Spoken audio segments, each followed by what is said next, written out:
Hello. आज हम start करते हैं मेडिसिनल केमिस्ट्री का क्रैश कोर्स। उसमें हम जल्दी से जल्दी देखेंगे कि मेडिसिनल केमिस्ट्री में सेकेंड यूनिट में क्या क्या है। सेकेंड यूनिट में हम लोग सबसे पहले देखते हैं, उसमें हम लोग को पढ़ाया जाता है ऑटोनॉमिक नर्वस सिस्टम। अब ऑटोनॉमिक नर्वस सिस्टम क्या है? ये एक पार्ट है। पार्ट किसका है? नर्वस सिस्टम का पार्ट है। अब ऑटोनॉमिक नर्वस सिस्टम में होता क्या है? ऑटोनॉमिक नर्वस सिस्टम के दो पार्ट होते हैं, एक पैरासिम्पैथिक, एक सिम्पैथिक। सिम्पैथिक कब एक्टिवेट होता है? जब हमको सिम्पैथिक ज़रूरत होती है। कब? जब फ्लाइट मोड और फाइट मोड, जब लड़ते हैं या किसी जैसे किसी कुत्ते ने हम लोग को पीछे दौड़ा लिया तो हमारे अंदर पैरासिम्पैथिक नर्वस सिस्टम नहीं एक्टिवेट होता है, सिम्पैथिक नर्वस सिस्टम एक्टिवेट होता है। उसमें क्या होता है कि हमारे अंदर जितने भी वर्क चल रहे हैं अंदर बॉडी के अंदर, वो सब अपने एनर्जी लेवल कम कर लेते हैं और जो चीज़ की ज़रूरत है हमको उतने समय, वो चीज़ हमको प्रोवाइड कराते हैं। तो सबसे पहले हम लोग देखते हैं autonomic nervous system. Autonomic nervous system में कौन कौन से न्यूरोट्रांसमीटर आते हैं जो कि हेल्प करते हैं हमें, किस में? हमें हेल्प करते हैं सिंपैथिक नर्वस सिस्टम को एक्टिवेट करने में। तो सबसे पहले हम लोग ये देख लेते हैं कि हमारे अंदर रिसेप्टार कौन कौन से होते हैं जो कि ऑटोनॉमिक नर्वस सिस्टम में सिंपैथिक को एक्टिवेट करने के लिए हेल्पफुल होते हैं। तो अगर हम लोग ये देखें कि ऑटोनॉमिक नर्वस सिस्टम के रिसेप्टार कौन कौन से हैं, तो सबसे पहले इनमें हम लोग देखेंगे, जैसा कि हम लोग को पढ़ाया जाता है कि ऑटोनॉमिक नर्वस सिस्टम में एडर्जिक रिसेप्टार पाए जाते हैं। एडर्जिक रिसेप्टार में यहाँ पे मेनली कितने टाइप के होते हैं? दो टाइप के। दो टाइप के कैसे कैसे हो सकते हैं? देखिए, दो टाइप के होते हैं, जिसे टू टाइप होते हैं, अल्फ़ा और बीटा। अल्फ़ा कितने टाइप के होते हैं? Alpha one. Alpha mainly three types फिर से डिवाइड हो जाते हैं, alpha one, alpha two, alpha three. और बीटा, बीटा टू टाइप्स में डिवाइड हो जाते हैं, बीटा वन और बीटा टू। ठीक, ये आपको क्लियर हो गया होगा। ठीक है। उसके बाद क्या होता है? उसके बाद हमारे पास होते हैं इनके क्या क्या कहाँ पाए जाते हैं, ये लिखना रहता है, और क्या क्या एक्शन शो करते हैं। तो इसके लिए हम लोग एक ट्रिक बनाते हैं। देखिए, हम लोग ये देखते हैं, जैसे दो प्रकार के रिसेप्टर थे, alpha one, alpha two, alpha three, beta one, beta two. ठीक, तो हमेशा हम लोग इसको इस ऑर्डर में लिखेंगे। जैसे ही हम लोग लिखते हैं यहाँ पे, जैसे हम लोग कुछ लिखेंगे उसमें ऑर्डर कैसा लिख देंगे, यहाँ पे ई एक्स लिखेंगे, ई एक्स, और फिर यहाँ पे ई एन, फिर ई एक्स, फिर ई एन, फिर ई एक्स, फिर ई एन, आई एन। तो इससे हम लोग क्या पता चल जाएगा कि अगर अल्फ़ा वन रिसेप्टर कुछ करता है तो कैसा काम करेगा? वो हमेशा ई एक्स का मतलब कॉन्ट्रैक्शन का काम करेगा। जैसे किसी भी मसल को ले लीजिए, अगर आई में वो रिसेप्टर पाया जा रहा है तो वो आई के मसल्स को कॉन्ट्रैक्ट कर देगा। लिवर में पाया जाता है तो लिवर के मसल्स को कॉन्ट्रैक्ट करेगा। आर्ट्रियोल में पाया जा रहा है तो आर्ट्रियोल के मसल्स को कॉन्ट्रैक्ट करेगा। तो इस तरह का एक्शन ई एक्स शो करेगा। ई एक्स कैसा एक्शन शो करेगा? ई एक्स हमेशा कॉन्ट्रैक्शन का एक्शन शो करेगा। कैसा? कॉन्ट्रैक्शन का। यहाँ पे उतनी बड़ी स्क्रीन नहीं है, नहीं तो अच्छे से समझ में आ जाता। कॉन्ट्रैक्शन का शो करेगा। ठीक है। और इनका मतलब क्या हो गया यहाँ पे? इनका मतलब होता है रिलैक्सेशन का शो करेगा। अगर अल्फ़ा टू है तो रिलैक्सेशन शो करेगा, अल्फ़ा थ्री है तो ई एक्स का मतलब क्या होगा? कॉन्ट्रैक्शन शो करेगा, बीटा वन है तो ई एन है।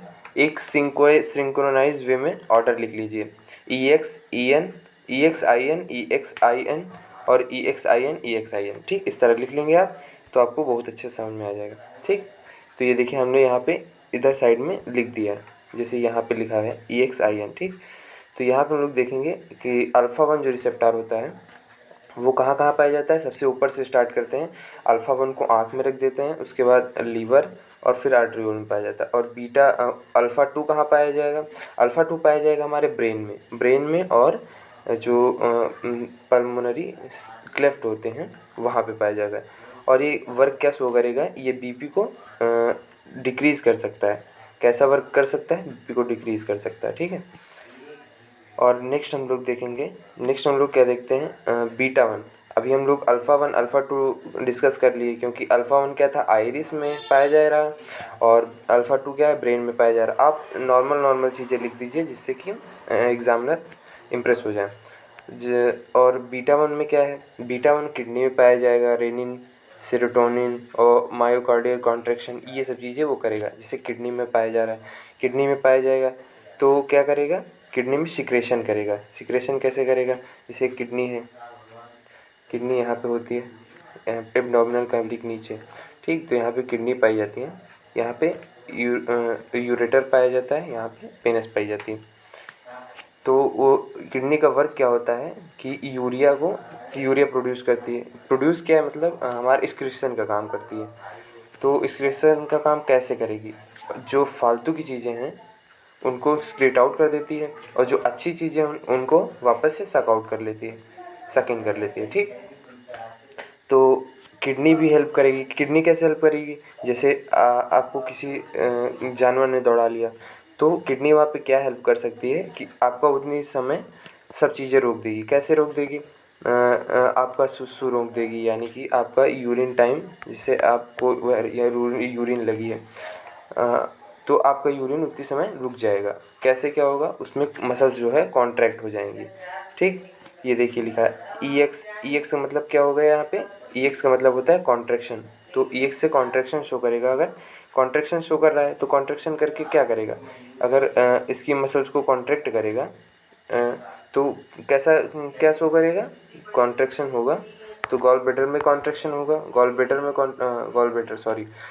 यूरिनरी ब्लैडर में कॉन्ट्रैक्शन होगा। यूरिनरी ब्लैडर में कॉन्ट्रैक्शन से क्या होगा, यूरिन जो है फॉर सम टाइम रुक जाएगी। तो उससे क्या हो जाएगा, आपको वहाँ पे प्रॉब्लम नहीं क्रिएट होगी जब आप दौड़ रहे हैं। और सेकंड में क्या है, बीटा टू, वहाँ पे स्मूथ मसल डायलेशन के लिए। बीटा थ्री एडिपोज टिश्यू में पाया जाएगा। इसी तरह आप इसको शॉर्ट में लिख लीजिए, ठीक। उसके बाद हम लोग देखते हैं न्यू टॉपिक हमारा क्या होता है। यहाँ पे मेनली क्वेश्चन ये पूछा जा सकता है कि biosynthesis of dopamine. Biosynthesis of dopamine, तो सबसे पहले आपको करना क्या है, जो चीज़ आपको बनानी है, ठीक है, जो चीज़ आपको बनानी है उसको आप देख लीजिए। जैसे आपको डोपामीन बनाना है, ठीक, आपको डोपामीन बनाना है तो आप पहले डोपामीन देखिए। डोपामीन का स्ट्रक्चर कैसा होगा, डोपामीन का स्ट्रक्चर होगा ये देखिए, ये डोपामीन का स्ट्रक्चर है, ठीक है। अब आपको इसमें क्या करना है, इसमें सबसे बढ़िया मेथड ये होता है कि आपको इसको 20 से तोड़ देना है। 20 से तोड़ दीजिए, यहाँ पे ऐसे तोड़ दीजिए, तो ये आपकी हो गई कार्बोकॉल की रिंग हो गई। ये अलग से आपका एक ग्रुप हो गया। तो जैसे आपको कुछ भी नहीं आ रहा है तो आपने अगर खाली स्ट्रक्चर याद करके गए हैं, तब भी आपका काम हो जाएगा। इन दोनों को क्या कर दीजिए, अलग से लिख के उसको अटैच कर दीजिए। जैसे ही आप अटैच कर देंगे वैसे ही आपका डोपामीन बन जाएगा। तो इससे क्या होगा कि आपको 0 नंबर नहीं मिलेंगे।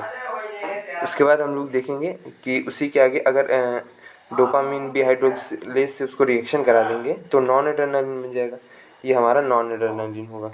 कौन सा होगा, नॉन एड्रेनालिन होगा। ये देखिए थोड़ा सा इसको स्लो कर देते हैं, ठीक है। ये हमारा नॉन एड्रेनालिन बन जाएगा, नॉन एड्रेनालिन बन जाएगा। उसके बाद अगर हम फिर से इसको एन मेथिल ट्रांसफरेज के प्रेजेंस में इसको फिर से कराएंगे तो ये एड्रेनालिन में कन्वर्ट हो जाएगा। तो ये आपको रिएक्शन इसको देखना पड़ेगा एक बार। ये मेन मोटिव मेरा ये है कि आप इनको कैसे याद करेंगे, इनको ऐसे याद करेंगे। सबसे पहले आप इनको सिंक्रोनाइज वे में तोड़ लीजिए। आपको लास्ट वाला स्ट्रक्चर तो याद करना पड़ेगा। अगर जो स्ट्रक्चर आपको थोड़ा बहुत स्ट्रक्चर याद करना ही पड़ेगा, तो उसमें डोपामीन का आप स्ट्रक्चर याद कर लीजिए। डोपामीन से आप पहले फर्स्ट स्टेप में जाइए, उससे आप सिंक्रोनाइज वे में डोपामीन बना लीजिए, ओके। तो अपना चलते हैं, अब हमारा सिंथेसिस हो गया, हम लोग चलते हैं कैटाबॉलिज्म में। कैटाबॉलिज्म में क्या होगा, लीवर में कैसे कैसे एंजाइम पाए जाते हैं। माउ टाइप का एंजाइम पाया जाता है, कॉम टाइप का एंजाइम पाया जाता है। वो क्या करते हैं, किसी भी जो हमारे में सिंथेसाइज हो गई चीज़ें उसको तोड़ने का काम करते हैं। तो मोनो अमीनो ऑक्सीडेज तोड़ेंगे कैसे, मोनो अमीनो ऑक्सीडेज से। जैसे मोनो अमीनो ऑक्सीडेज लगा दिया तो दूसरे रूप में कन्वर्ट हो गया, जिससे वो टूट जाएगा। और COMT और MAO का फुल फॉर्म बहुत बार पूछा गया है, ठीक है, इसको भी देख लीजिएगा एक बार। तो हम लोग ये आप रिएक्शन देख लीजिए, इसमें MAO रिएक्ट करता है तो ये बनाता है, उसमें ये उसके साथ ये रिएक्ट करता है तो ये बनाता है। ये सब आप देख लीजिए अच्छे से, क्योंकि ये क्रैश कोर्स है तो इसमें उतना जल्दी हम नहीं समझा पाएंगे। अगर डिटेल भी जो चाहिए तो फिर बाद में देखते हैं। ये हो गया अपना अब उसके बाद हम देखते हैं सिम्पैथोमिमेटिक एजेंट क्या होते हैं। सिम्पैथोमिमेटिक एजेंट वो एजेंट होते हैं, इसमें क्वेश्चन बनते हैं ऐसे कि व्हाट आर द सिम्पैथोमेटिक एजेंट। तो सिम्पैथोमिमेटिक का मतलब क्या होता है यहाँ पे? मिमेटिक का मतलब होता है जो किसी चीज़ को स्टिमुलेट करे। क्या करे? स्टिमुलेट करे, स्टिमुलेट करे, स्टिमुलेट करे। अगर कोई चीज़ को स्टिमुलेट कर रही है कोई चीज़, तो वो क्या हो गई? उसकी मिमेटिक हो गई। ठीक, मिमेटिक हो गई यानी कि सिम्पैथोमिमेटिक। सिम्पैथोमिमेटिक का मतलब क्या हो गया? जो कि एड्रेनर्जिक रिसेप्टर को या एड्रेनर्जिक सिस्टम को हेल्प कर रही हैं, हेल्प कर रही हैं, उनको सिम्पैथोमिमेटिक एजेंट कहेंगे। ठीक, समझ में आ रहा है ना भाई? अरे यार क्या ही बोल सकते हैं, स्क्रीन भी छोटी, सब कुछ। अब देखिए, अगर कोई चीज़ को आपको स्टिमुलेट करना है या किसी चीज़ को बढ़ावा देना है, किसी को हेल्प करना है, तो कैसे कर सकते हैं? या तो आप डायरेक्ट वे में कर सकते हैं या आप इनडायरेक्ट वे में कर सकते हैं। तो अगर आप इनडायरेक्ट वे में करेंगे और डायरेक्ट वे में करेंगे तो इसके क्लासिफिकेशन, अब इसका एक ट्रिक भी है, वो बाद में आपको एक वीडियो, शॉर्ट वीडियो बना के दे दूँगा। अगर आप डायरेक्ट वे में करेंगे तो कैसे होगा? डायरेक्ट में क्या होगा? वहाँ पे अल्फ़ा सिलेक्टिव और बीटा सिलेक्टिव और सिलेक्टिव टाइप के आ जाएंगे। तो उनमें आप अब एक एक वो याद कर लीजिए। एक एक आप जब याद कर लेंगे तो आपको ये आसानी रहेगी। ये देखिए सिलेक्टिव डायरेक्ट कांटेक्ट में, और ये देखिए इसका फिनिल एथेनोलामाइन और इमिडाजोलिन, इस तरह के आप एग्जांपल याद कर लीजिए, जिससे आपको एग्ज़ाम हॉल में प्रॉब्लम ना हो। उसके बाद सिंथेसिस ऑफ न्यूरोट्रांसमीटर, इसको आप अभी छोड़ दीजिए, इसको बाद में मैं एक स्लाइड में समझा दूंगा। इसके बाद यहाँ पे देखिए कुछ इम्पॉर्टेंट यहाँ पे स्ट्रक्चर हैं जो कि इस चैप्टर में बहुत हेल्पफुल हैं। तो स्ट्रक्चर कैसे कैसे हैं यहाँ पे आप देखेंगे। नॉन एड्रेनालाइन का स्ट्रक्चर है, उसका ज़्यादातर अगर शॉर्ट नोट पूछता है तो आप मोड ऑफ एक्शन लिख दीजिए और उसकी यूज़ लिख दीजिए। ठीक है, तो अगर नॉन एड्रेनालाइन के स्ट्रक्चर पूछता है या उसका शॉर्ट मोड ऑफ एक्शन पूछता है या शॉर्ट नोट पूछता है तो आप सब यही लिखेंगे। तो इनका आप शॉर्ट नोट बना लीजिए। इनका देखिए मैंने इस तरह कर दिया है, आप लोग इसको स्क्रीनशॉट ले लीजिए या कॉपी में नोट कर लीजिए, नहीं तो मुझे कह दीजिएगा, मैं इसका वो भेज दूँगा आपको PDF फाइल में। ये देखिए, इतने अगर आप स्ट्रक्चर तैयार कर रहे हैं तो प्रॉब्लम नहीं होगी उतना ज़्यादा। मतलब मुझसे जितना कंप्यूटराइज वे में हो सकता था मैंने किया, क्योंकि ज़्यादा वो ख़राब ना लगे। उसके बाद यहाँ पे हम लोग आएंगे तो वो हमारा टॉपिक ख़त्म हो गया। उसके बाद अगर हम लोग यहाँ पे आते हैं तो स्ट्रक्चर एक्टिविटी रिलेशनशिप पूछा जाता है। वो भी किसका पूछेंगे? सिम्पैथोमिमेटिक का पूछेंगे। किसका पूछेंगे? सिम्पैथोमिमेटिक का। सिम्पैथोमिमेटिक क्या होते हैं ये तो मैंने बता दिया, जो कि स्टिमुलेट करते हैं। मिमेटिक का मतलब क्या हो गया? जो कि किसी भी चीज़ में हेल्प कर रहे हो आपकी। तो अभी मैंने वहाँ पे पढ़ा डायरेक्ट में इमिडाजोलिन का एक एग्जांपल था, इसी तरह हम लोग देखेंगे इमिडाजोलिन का एग्जांपल था। तो उसके बाद हम लोग अगर इसका बेसिक स्ट्रक्चर देखते हैं, बेसिक स्ट्रक्चर में क्या होगा? ये देखिए, इसका बेसिक स्ट्रक्चर ये है। इसमें क्या होगा? एक बेंजीन रिंग है, यहाँ पे R3 ग्रुप जुड़ा है, यहाँ पे OH ग्रुप जुड़ा है, यहाँ पे OH ग्रुप जुड़ा है, इधर नाइट्रोजन के साथ एक R1 जुड़ा है, इधर R2 जुड़ा है। ठीक, इस तरह आप देख लीजिए, और यहाँ पे H जुड़ा है। तो यहाँ पे आप क्या कर सकते हैं, जैसे आपको कुछ भी नहीं आ रहा है, अगर स्ट्रक्चर एक्टिविटी रिलेशनशिप लिखने के लिए आ गए तो क्या करेंगे आप?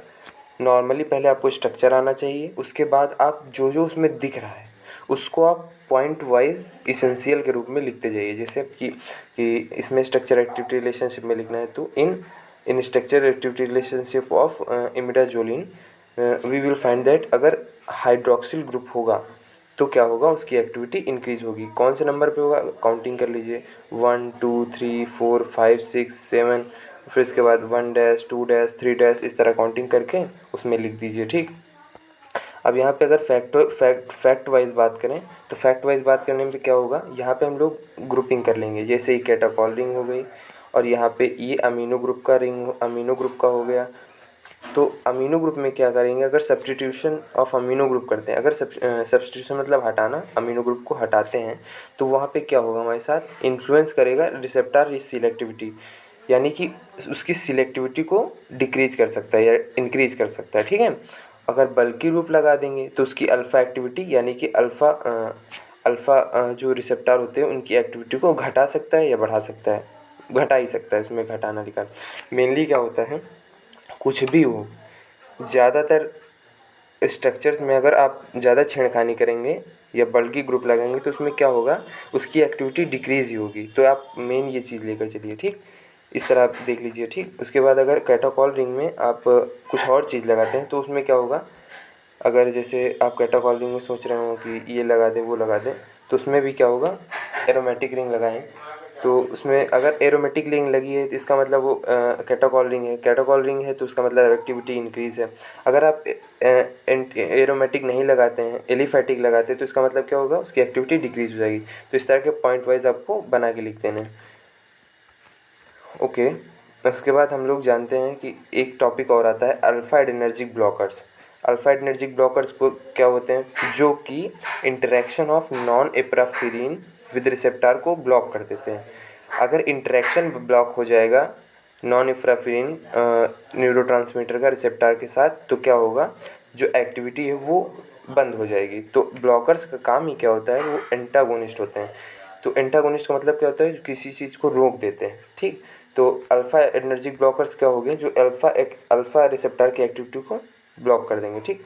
तो उसमें अगर शॉर्ट नोट आता है, इसमें ज़्यादातर शॉर्ट नोट आता है तो डाइबेनामाइन का आता है। उसका स्ट्रक्चर आप टालाजोइन का आता है। टालाजोइन की सिंथेसिस पूछी जाती है। ये देखिए मैंने सिंथेसिस यहाँ पे लिख दी है, उसको आप नोट डाउन कर लीजिएगा। इसके कुछ स्ट्रक्चर उनको भी देख लीजिए। उसके बाद देखते हैं हम, हमारे पास क्या है, structure of beta blockers. Alpha blockers हमने देख लिया, उसके कुछ बहुत एग्जांपल देख लिए। टालाजोइन देख लिया, उसका सिंथेसिस देख लिया। डोबेलामाइन देख लिया, उसका भी देख लिया हमने। अब स्ट्रक्चर ऑफ बीटा ब्लॉकर्स हो गया। अब मेनली हमने दो रिसेप्टर पढ़े थे, उनके दो ब्लॉकर होंगे मेन क्योंकि हमने अल्फ़ा रिसेप्टर पढ़ा, बीटा रिसेप्टर पढ़ा। अब उनके blocker alpha blocker, beta blocker. तो अल्फ़ा ब्लॉकर तो हो गया। बीटा ब्लॉकर में क्या होगा, उसका एक मेन स्ट्रक्चर देख लीजिए। मेन स्ट्रक्चर कौन सा है इसमें, मेन स्ट्रक्चर है ये वाला। मेन स्ट्रक्चर ये वाला, ठीक। मेरे यार ये हट क्यों नहीं रहा भाई, ये मेन स्ट्रक्चर ये है इसका, देख रहे होंगे आप लोग। ये मेन स्ट्रक्चर है। अगर इसमें आप छेड़खानी करेंगे तो इसकी एक्टिविटी कैसे डिक्रीज़ होगी, कैसे इंक्रीज़ होगी, ये आप सार के अंदर पढ़ेंगे।